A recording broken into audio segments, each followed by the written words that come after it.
Hey everybody, welcome to Pink Power Monday Night Call. I am Brittany Howard, Sapphire Ambassador. That's the first time I've been able to say that, so I'm really excited and just really honored to be able to lead this call with you guys tonight, and also extremely nervous. I don't know why, but I am. I always get nervous. So, Sally, I see you shaking your head. But yes, I am extremely nervous. I think it's because I'm not here to share with you all of my successes. What I really want to share with you is a glimpse of my struggles, because I think that success might wow people, but it's the struggle that inspires people and that people can identify with. And so I want to share with you guys, especially because sometimes I hear people say, you look like you have your life together. And I say, it's lies. It's all lies. Because I don't. I promise you, I'm just a good actress. So I just want to share with you my journey over the past 4 years. I just hit Sapphire last month in June, and I joined, I guess, almost 4 years ago now. So when I first joined, I think it took me a total of 18 months or so of working the business to hit Emerald. And then I was in Emerald for 2 years. And I just now hit Sapphire.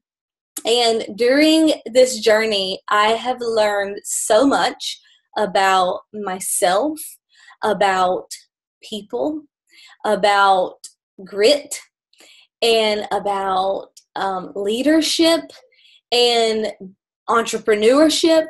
I have learned a ton.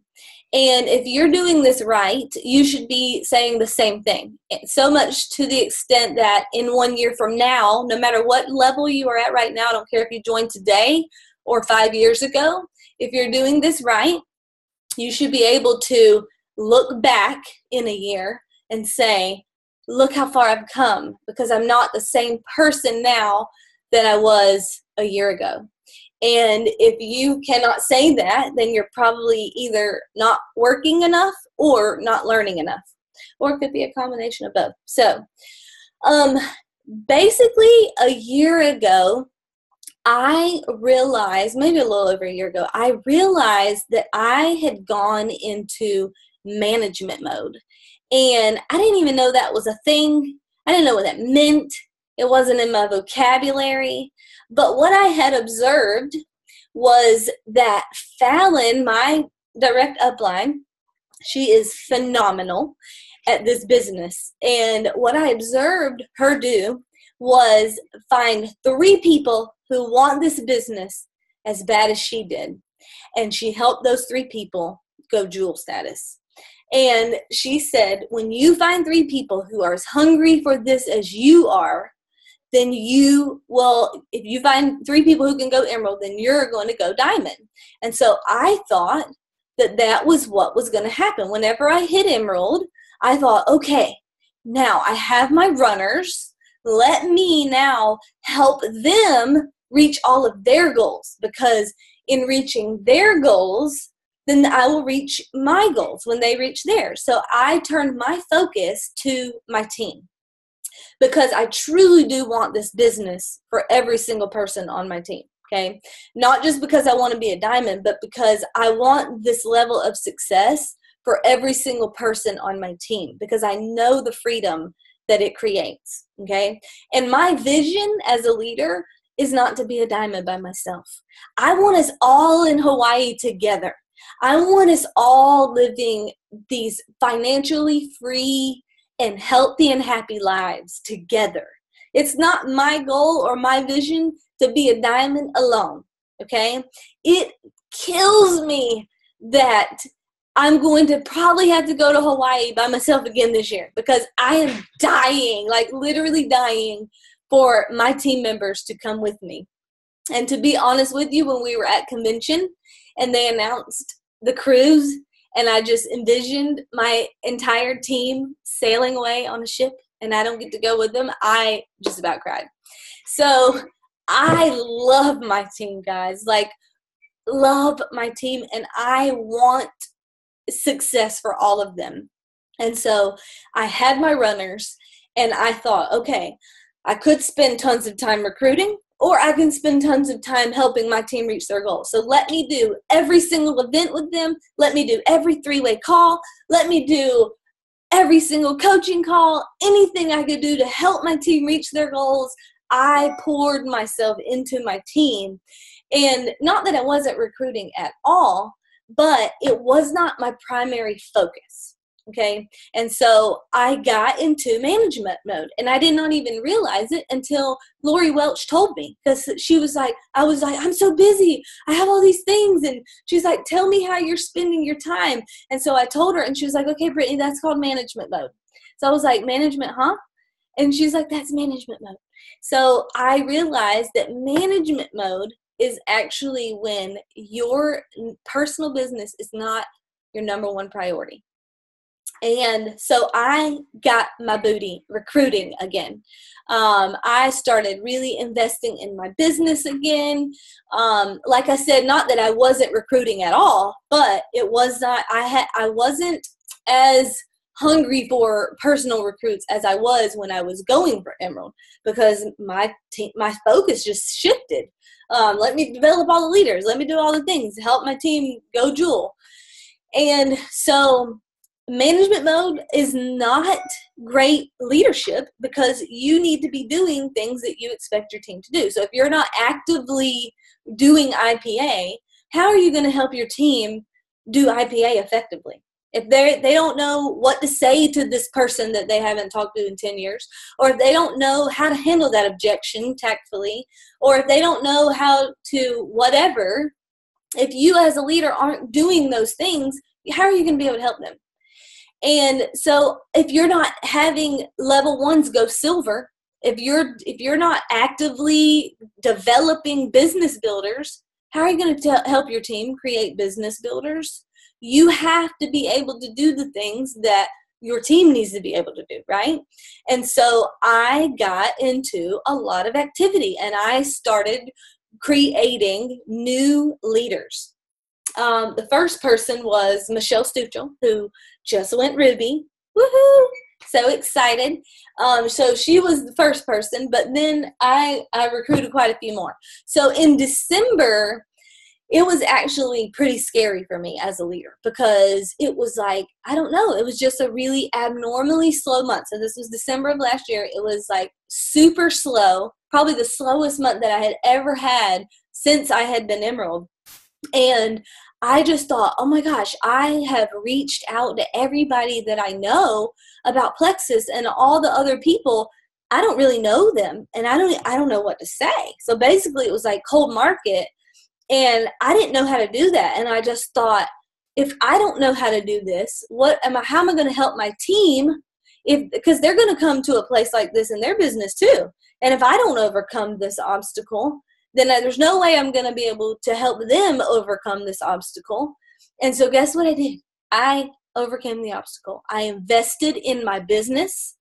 I paid $400 for a class to teach me how to cold market recruit. And I went and I did it.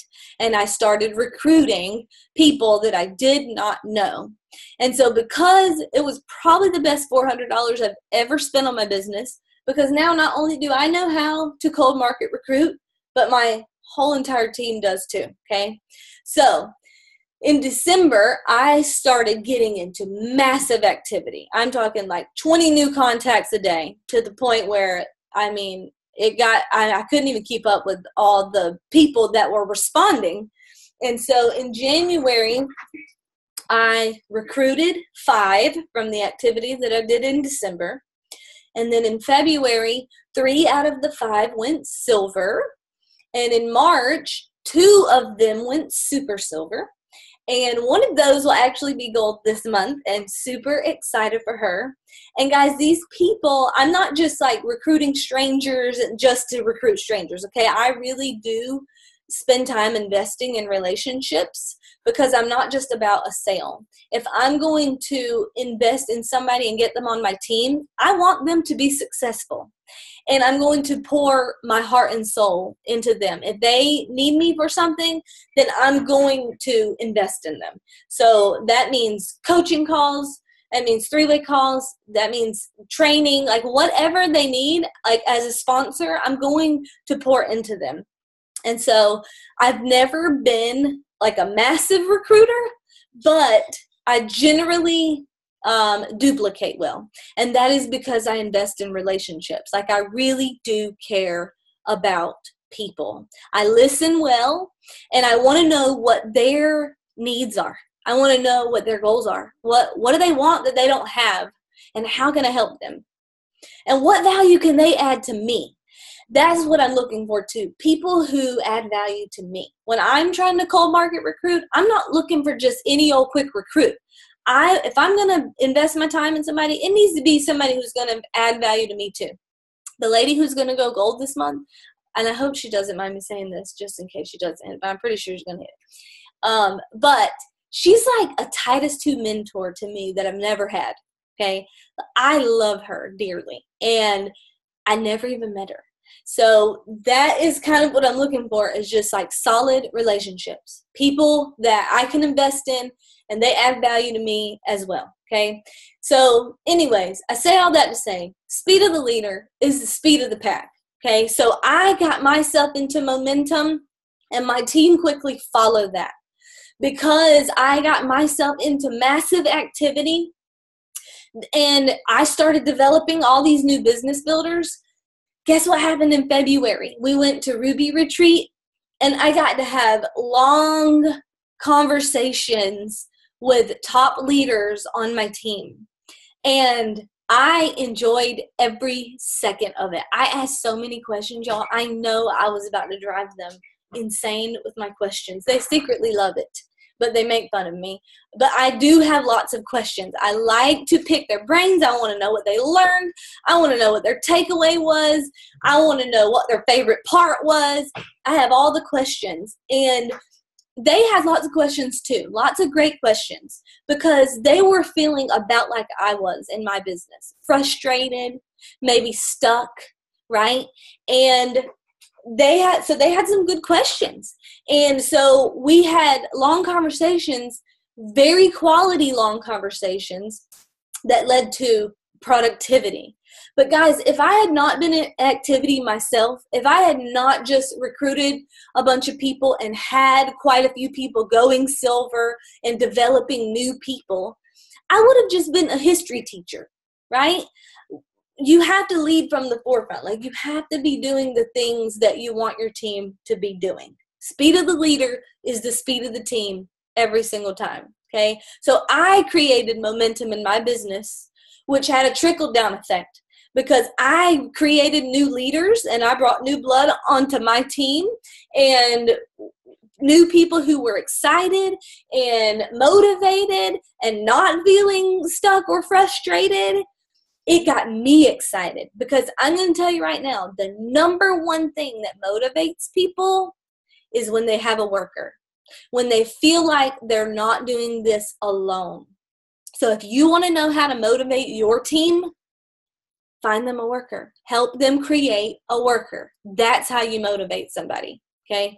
Help them find quick success. Don't let them just, flounder, okay? Find people workers. So anyways, because I had started the momentum, it had a trickle-down effect. My leaders got excited again. They started creating momentum, and like our whole entire team, it was just like a reignition, basically, like a revival.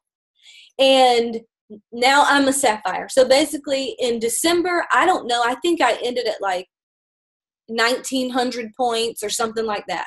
And that's after having been emerald for like a year and a half. So it was just like my points would go up, and then they would kind of go back a little bit. They'd go up. Like, we'd have a ton of joins, but if one of my leaders was going up and another was going back, then my points would just kind of fluctuate with them. You know how to prevent that from happening? Always be adding new leaders. Because if you're not, then you're basically letting your team set your pace for your business. Unless you want to go at your team's pace, then you have to be creating new business builders. Okay, it's up to you. It starts with the leader.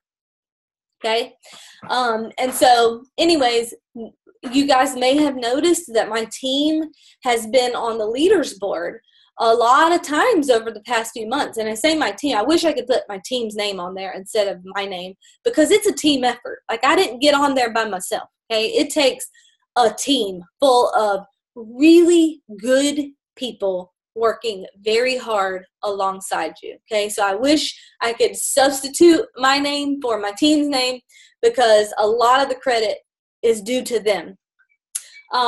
Okay, so I wanted to share with you guys that about how I created momentum just doing it myself. And then that had a trickle down effect. Okay, so also, Fallon wanted me to share with you guys some top tips, because she says that lots of people have asked about the leaders board and they see the momentum and things like that, and it is really exciting. So I do want to shed some light on like our team dynamics, just some tips on how we have gotten to where we're at. But I want to preface it by saying that there is no magic secret. So just want you guys to know that up front, because sometimes it's so tempting, especially when somebody makes something look so easy. You're just seeing the tip of the iceberg, but it's so tempting to just look around and think, what's the magic words? Like, what's the magic challenge group? What's the magic this or that? There's no magic secret. As a matter of fact, what works for one team flat out might not work for another team, because I vividly recall some experiments that we did about a year ago, because some of us leaders had analyzed, and it's good to be analyzing. Like, you should be looking to people who are successful and who are doing things right and always trying to learn and grow. But just because something works for one team does not necessarily mean it's going to fit into your team dynamics. So, for example, 7-day challenges. Some teams have great success with those. For my team, when I look back, because I always track my numbers in terms of joins, those were the slowest months of the entire year. But other teams have massive success with those. And we tried it several times, like at least 3 months out of the year. We did try 7-day challenges. So there is no magic secret. The magic secret is, I guess if there was one, it would be hard work and coachability. Like, the people who learn the fastest grow the fastest. It's not just about hard work, because there's plenty of people who work very hard and they're still broke, or they don't get very far, okay? Because there's a lot more to success than just sheer hard work, okay? So I think that you can't get there without hard work, though, but it doesn't end there, okay? So you can be as coachable as you want to be, but if you're not taking any action, you're not going to get very far either. So you need both. So I always like to tell my team that this business is kind of like an airplane. It has 2 major components, the engine and the wings. So your IPA is like your engine, and that's going to take you places. Your your personal growth is like your wings. And if you are doing your IPA, but you're not having any personal growth with it, you're not going to create any depth in your organization. You have to have personal growth combined with IPA, okay? And if you're doing personal growth, but you're not doing IPA, then you're just not going to get anywhere, period. So you have to take action, but action alone is not enough. I mean, action alone can get you very far down the runway, but like I said, you're not going to create depth, okay? And you need depth if you want financial freedom, all right? So you need both. So be coachable. Always get advice. And I still do this to this day. I mean, as a Sapphire, I call my upline regularly to ask for advice. Before I do anything major, I always run it by her, because I want to know what she thinks. It would be really foolish of me not to, because my upline is on the leaders board just about every single week. And she has been since she was like a Ruby or senior Ruby, something like that. So she knows a little something about this business. So I don't just like take it upon myself to go create some grand idea or reinvent the wheel or anything. Like, anytime I have an idea, I will call and I will ask, what do you think about this? Most of the time, she agrees with me. Sometimes she offers perspective that I didn't think of. And I'm like, well, I'm so glad that I ran that by you, because that would have been a disaster. So I always ask for advice before I do anything, new or grand or different. Like, I just don't go off on my own and try to do my own grand thing. So being coachable. Also, if Fallon has ever mentioned a book, like not even a book that we're doing on a book study, but if I'm having a conversation with her and she says, oh, I think there's a book that might help you, that book will be delivered in my mailbox, Prime 2-day shipping 2 days later. So I read a lot of books. I watch a lot of videos, because like I said, whoever learns the fastest grows the fastest. You cannot add value to your team if you're not adding value to yourself. You will not be able to help them if you are not helping yourself, okay? So you have to be a lead learner. And you model that for your team too, because your team also has to be, you're not responsible to teach your team every single thing that they possibly need to know. There's no way that Fallon could tell me every single thing I need to know to be successful in my business. She teaches me how to fish though. She's taught me how to find information, how to train myself, how to overcome obstacles, how to figure things out, right? And so your team needs to be doing the same thing, but you have to model that for them. All right, I said that. The next thing is always be analyzing and improving and just figuring out what area you need to grow in. And I think it is the most effective to do it one thing at a time. So for example, last year, my coach Dylan from corporate, he ran some numbers for me about my subscriptions for 2017. And after I picked my jaw up off the floor, I was like, I have to fix this. And I knew it started with me. Like I could not blame my team, right? It starts with the leader. So I had to figure out, how am I going to fix this? And I got to work, okay? And guess what? It's fixed, because last year we had like 25% subscription rates on, and now it's like 80%, which is really good for a Sapphire team. And I'm not trying to brag. I'm just trying to say I've been there and done that. It's not impossible, and you can fix it. And then the next thing I realized that I needed to fix was silvers. Like Dylan ran numbers for me again. I think it was like in April. And he said, okay, Brittany, so people who, like if you're struggling with retention, then people who go silver within their first 90 days, in a year, 90% of them will still be around if they had went silver in their first 90 days. He's like, so let me tell you how many people you've had going silver. And so he ran my numbers for me. And it was like in the first quarter of the year, we had almost like 400 joins or something like that. And then he told me how many of them went silver. It was literally like 7, and 3 of them were mine, personal. And so I was like, okay, well, this is the next area that as a leader, I'm going to get hyper focused on. And we are going to get some training on how to create business builders. And that was a key turning point in my business as well. Because then we weren't just adding a whole bunch of wholesalers, we're adding a whole bunch of sharers. And so when you're adding sharers, that's how you multiply your team and not just add to it, right?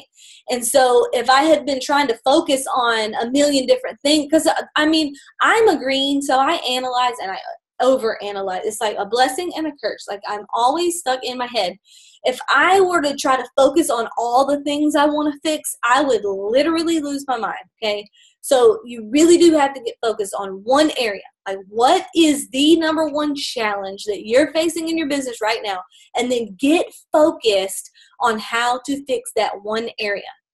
Don't try to fix everything at one time. You just get focused on that one thing. And then once you see the progress there and the ball starts rolling on whatever that area is, whether it be subscriptions or silvers or not enough recruits or whatever the case may be, retention, because that's another issue we're focusing on right now. Then you will just be way more effective if you focus on one thing at a time. All right. But you always do have to be analyzing, because if you're not taking time to analyze, then you're going to be like I was at the end of last year, realizing I only had a 25% subscription rate on. That hurt my feelings, y'all. I am not even kidding. So the next thing was be excited and be passionate. So this is another thing. Speed of the leader is the speed of the team. You have to be excited and passionate. You have to be as a leader, because if you're not, your team is not going to be. And guess what? If you're not feeling excited and passionate, go get excited and passionate. What did you do in the beginning that made you excited and passionate? You know what made me excited and passionate more than anything else? Creating new workers, because they were excited and passionate, right? You guys see a key theme here? So you always have to be creating new workers and staying excited and passionate. It's kind of like the Bible says, go back to your first love, right? What was it in the beginning that got you excited and passionate? Was it the products? Did you fall in love with the products? People have some detox and quit on you along the way. That's okay. Happens to all of us. If there's other people out there being successful and they got detox too, you can be successful too. So figure it out. You can figure it out, okay? Go learn some more about the products. Get your belief built. If it was the timing of the company or whatever, go learn something more about that. Go recruit. Go whatever you need to do. Get yourself excited and passionate again, because if you're not, your team just is not going to be. They're not going to outperform you. They're not going to be better than you most of the time, okay? I don't know why I wrote that right there. It seems unrelated, but I like this tip, so I'm going to say it right here. But invest in your business. So when I did start recruiting again, I started just sending out some 3-day trial packs, 7-day trial packs, whatever, to some dream teamers. And it's a good investment in your business, because all of the people, I'm trying to think before I say all, but I'm pretty sure all of them have joined. Like, I only did it for a few people, because it isn't, I mean, it costs you money to do that, but you need the PV for Leaders Retreat anyway. So go buy some trial packs, send them out to some dream teamers. I've had really good results actually lately with 3-day trials of the Slim, Hunger, Control, and Edge. People are loving that trial pack. I've not heard anything negative feedback from it at all, like only good. So Michelle Stuchel actually was one that I sent a 7-day trial pack to, and she didn't join right away, but she did join shortly after, because she got sick and tired of being sick and tired, right? And so I've done that several times since then, and people usually do join from that. But be careful. Don't just be sending them out to any and everybody, right? Be wise. Okay, work hard and sacrifice now so that you can have what you really want later. I saw a really good quote the other day that said, if you do what is hard now, then you're going to have an easy life later. If you do what is easy now, you're going to have a hard life later. So to me, it's worth it to, during my working years, when I have all this energy and I'm productive, it makes sense to me to build something substantial and significant, right? Because I think multi-generational and just the future, and it just is wisdom. I mean, that is just biblical wisdom to work while there's work to be done and you are able-bodied. You have an opportunity right now that is massive, and you need to run with it. Personal growth, I already talked about that. Develop people. So this is another thing when we talk about speed of the leader is the speed of the team. You can recruit all day, but if you're not developing people, guess where you're going? Nowhere, right? You have to develop people. And as a leader, if you're not developing people, your people are not going to develop people. Speed of the leader, speed of the team, okay? You have to do the things that you want your team to do. Okay, so just a couple things about my team. Just what our dynamics look like. It probably very similar to what you guys have going on here. We have team calls every week. We have where we do training, just like right now.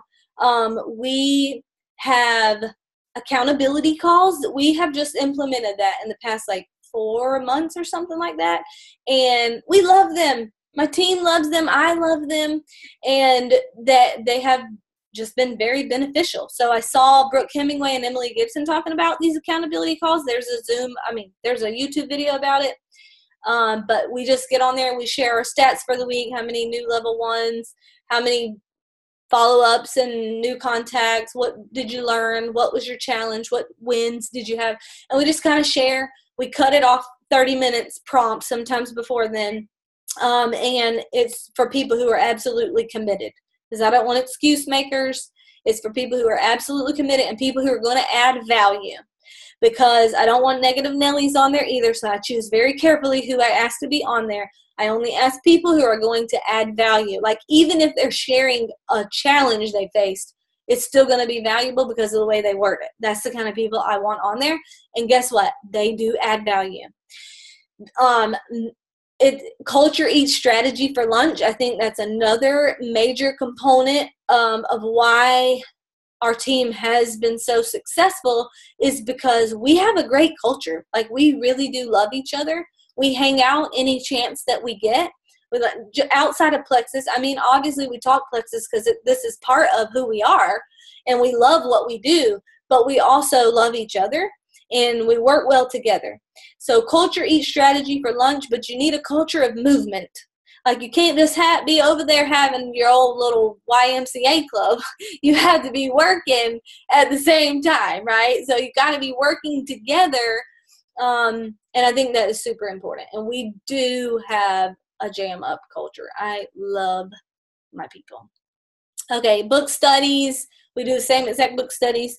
I already said that. We have IPA chats. I love our IPA chats lately. We've been doing 5, 3, 1, 5 new contacts, 3 follow-ups, 1 training video every day. And they'll go in there and share the link to the video that they watched. And so it's wonderful because everybody's adding value to each other. Like, everybody's sharing what they learned, or they're like, oh, I watched this video, it was so good. And then everybody else wants to watch those videos, and everybody's watching videos. Guess what? That creates a culture of movement. It cultivates leadership because everybody's adding value to one another. So I think that's a good thing we've been doing too. Events, we do a lot of events, online events, in-person events. Last weekend, me and Emily Haas rode up to Middle Georgia to meet with Christina Williams and Amy Ballard and Denise Rogers. Me and Emily spent the night at Amy's house. We had lots of laughs. We put a spray tan on Emily, and then the next morning we got up and we went and did training all morning.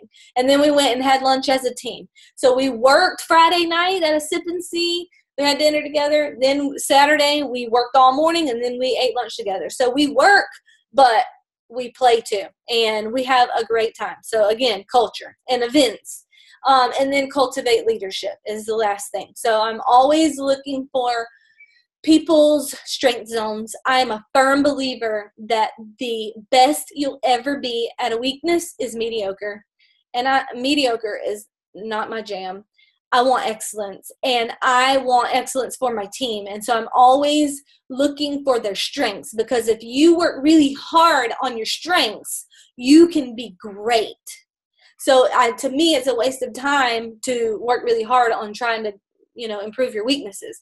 So if I notice that somebody has the gift of encouragement, then I try to encourage them to stay there, make a video about this or whatever. If I notice that somebody has the strength of training or energy, or just like whatever somebody's strength is, I'm always looking for that, and then trying to figure out ways to get people to work together, create that culture, and always planting seeds of leadership. So just showing people by the we do, I do, we do, you do method.